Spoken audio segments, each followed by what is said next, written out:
Hello, greetings, and welcome to the channel. I am Greggy, and I'm a Viking. So don't go. Today I'm going to talk about how many weapons am I carrying, and I'm also going to go through my kit, my Viking kit. So yes, hello, greetings, thank you for watching and staying on put. Now, as you can see, I am indeed dressed as a Viking. I'll turn around for you. I'll give you a 360 view, and I'll just walk back as well so you can see me from a little bit of a distance. If you're looking and watching on a big TV, I'm sure I look pretty awesome. And so, like I said, today's video I'm going to go through all the weapons individually and how many I'm carrying, and then I'm just going to go through my Viking kit as well at the end of the video. So as you can see, the first weapon I'm carrying is a Viking sword. It's got the triangular pommel. That's quite nice for hitting people in that rare situation. Most of the time in the shield wall you didn't do that. Most of the time in the shield wall you'll be looking for fast attacks and hard attacks and going in as heavy as you can. But it's often said that the stronger the thrust, the better the warrior. So that's number one. And I'm sure you agree, it's very nice. It rings. Wait, it does. Trust me. A little bit. It's not as good as my other ringing sword. This one needs a little bit of work. But yes, sure you agree. Now I can't speak then. My next weapon in this video, I guess, will be my shield at number 2. Because with the shield, you can use it in a few ways. You can put it up and use it to hit somebody upwards and again downwards. And another thing you could do as I step sideways is you can hold it out and ram it that way into somebody. Although in my personal opinion, a shield is better off staying close to your body and protecting yourself. So that is number 2 as I put my sword away.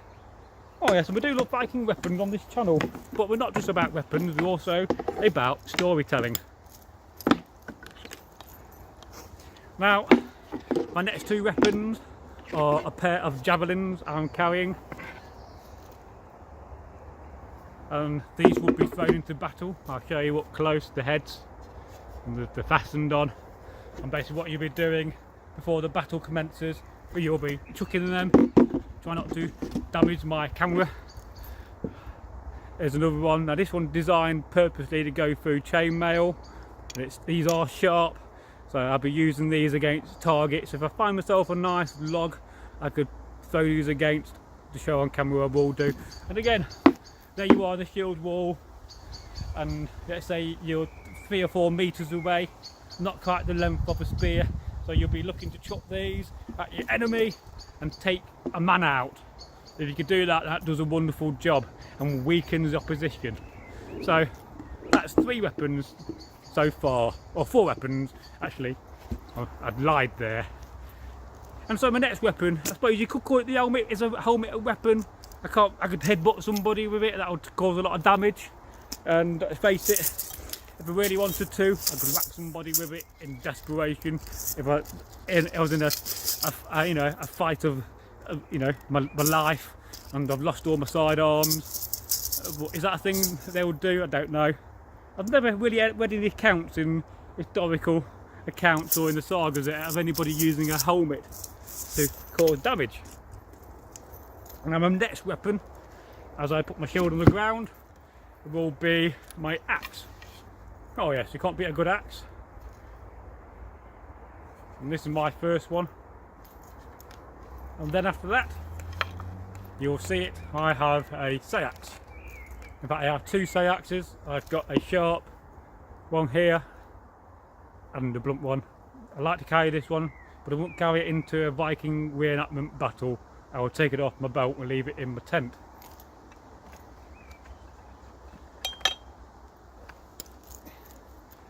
We just put this away. Sorry for those awkward seconds of silence.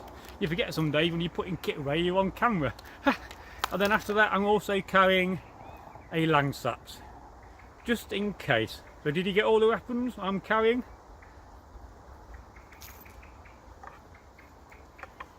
That way down there.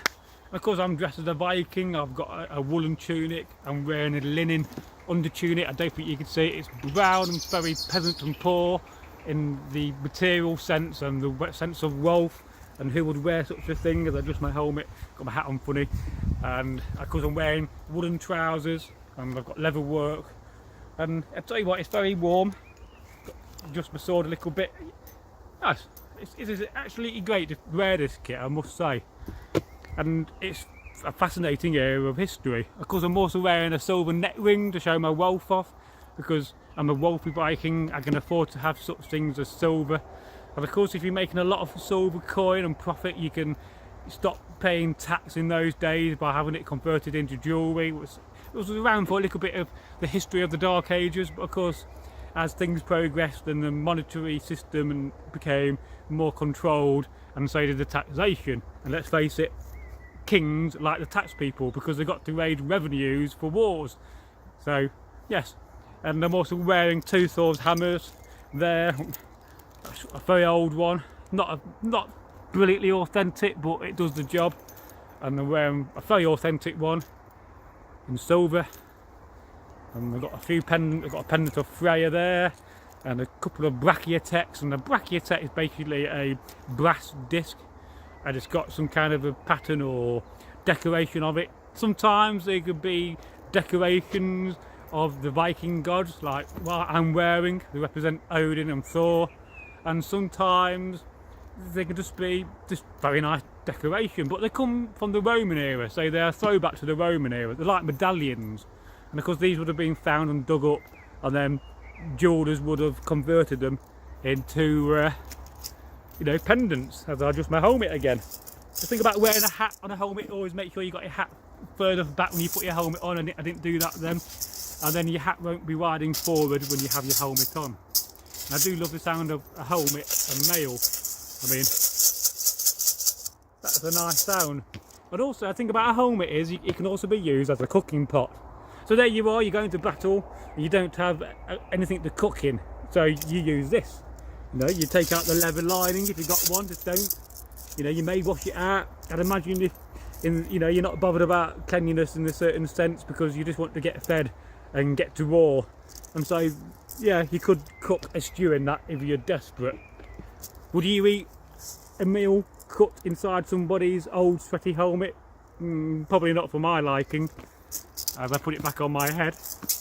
But yeah, it does make you think. And of course, in a lot of videos, Edgar goes on about the fact that if you couldn't afford a helmet, you'd have anything you could find, and there are certainly accounts of skeletons being buried with a wooden pot, which could have been used as a helmet. I mean, let's face it, if you've got a wooden bowl that will fit your head, you're going to put some leather on it and a strap, and you're going to wear that rather than, not wear a helmet in battle, because it makes a difference between survival if you got hit on the head.